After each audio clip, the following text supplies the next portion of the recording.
Hello, my name is DC. I'll be giving a match analysis for Zambia versus Morocco in the AFCON. Let's head on with the first goal of the match.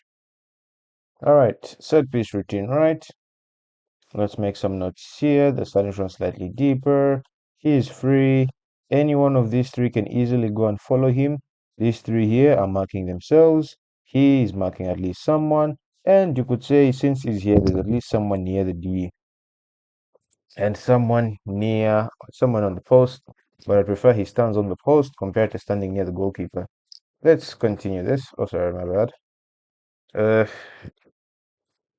oh, sorry, he actually plays it to the other side. He plays it short, and then it's a flick. And then look at this. Look at how many people are around. Is it El Kabi? One, two, three. Kabaso Chongo. He's always very aggressive, but when he meets someone with the same energy, he stops being as aggressive and does this instead. Look what happens. Okabi just bullies him. He even goes into the back of the net.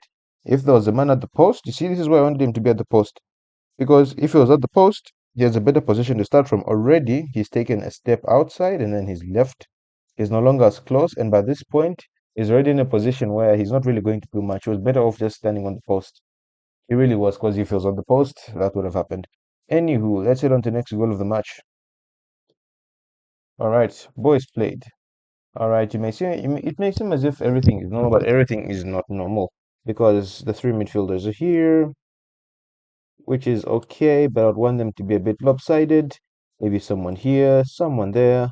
Not it's going higher, because what you're going to do is that you're going to leave you're going to leave the defense with no cover whatsoever. And then he plays this ball, and then this gap should not even be here in the first place.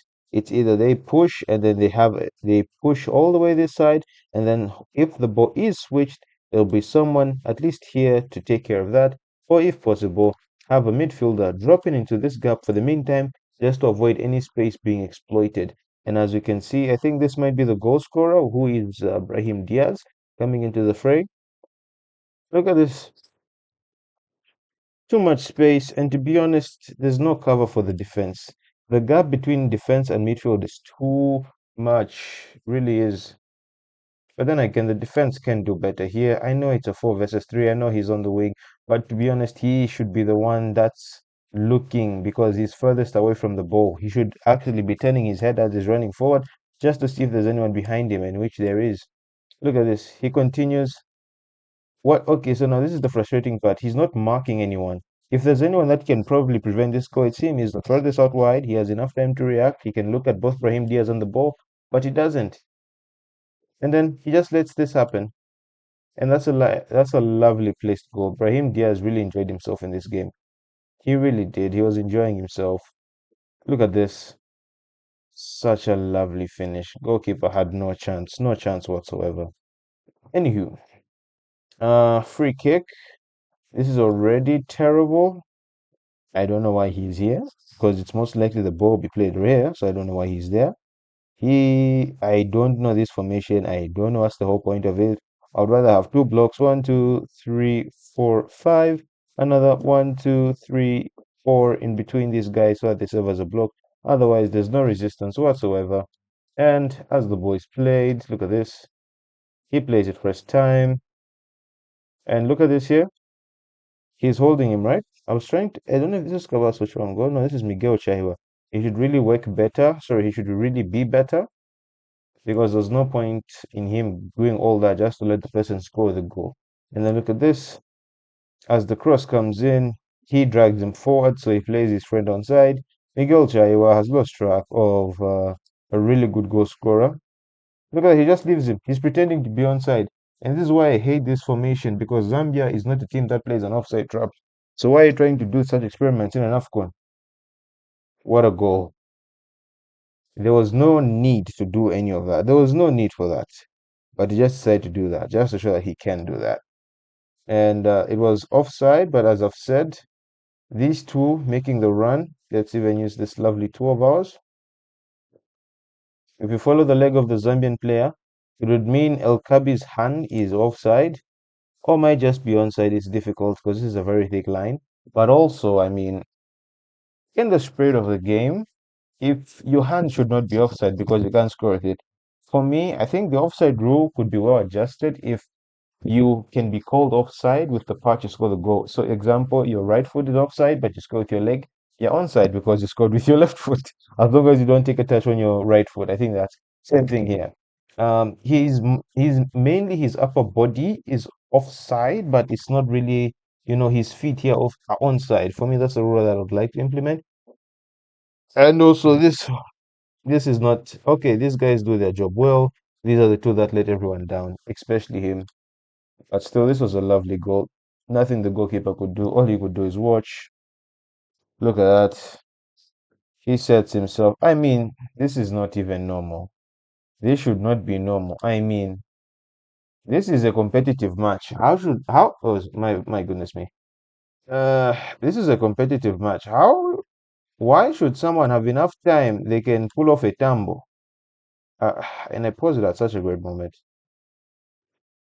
Why should anyone have this much time such that they can actually perform a overhead kick unmarked in all this space? Nah, Zambia are just not serious. And Moses Chichone, my goodness me, he had a. I don't even think we should continue with this because there's no way. Now, this is a chance that's here. And one thing Morocco were very good at doing, they'll overload one side and then they'll just continue to attack on the other. Already, this is a gap that will eventually be exploited. It's just the space is just too much. And then you have three players here, none of them want to challenge for the ball. What's the point of that? They're just watching. He plays it in. Now, the Zambian player does something very funny. He gets the ball. Yeah, yeah. Yeah, he does well, but look at in fact, I don't also blame him. I also blame his teammates. He's flat-footed. He's somewhat trying to move, but he's way too flat-footed. He tries to be clever, but it's either he does the wrong thing or his teammates don't read it. It's either one of the two. Look at this, boom. Funniest thing ever. And look at where look at where El Naziri starts running from. Look at this. He starts running from here, but yet he reaches the ball before these two. Football can be very funny sometimes, really can. He loses it on a series. He's more hungry for that. He gets to it. I mean, too much time on the ball. He's running in behind him, Hakimi. I mean, he doesn't even know Hakimi, one of the world's best right backs, is behind him. He goes on a zero. He plays it in. I mean, the fact is finding this much space, so many players, but none of them can actually interact with the ball. It's so funny, so frustrating to watch. Fortunately enough, that's a really good save. Otherwise, this was a very good match for Morocco, but Zambian football and its future is not looking bright at all. It's actually looking very scary. If we're putting up performances like this, I don't care if it's Morocco. The fact we didn't have a shot on target, what's on Dakar, finishing the oxygen in the stadium. If it's some of these other it's so frustrating. Otherwise, I'll just leave it there because I already expressed myself in the other video. And if I continue talking, I won't say nice things. Otherwise, this has been my match analysis. Don't forget to like, share, subscribe.